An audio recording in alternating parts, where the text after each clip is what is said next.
batuk nggak sembuh-sembuh, berminggu-minggu, udah minum obat macem-macem nggak sembuh-sembuh.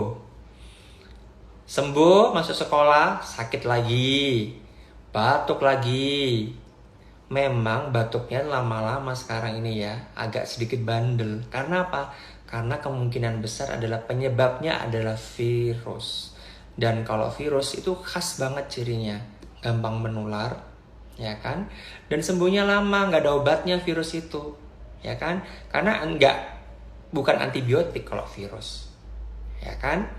Jadi obatnya apa? Ya jangan lupa istirahat yang cukup.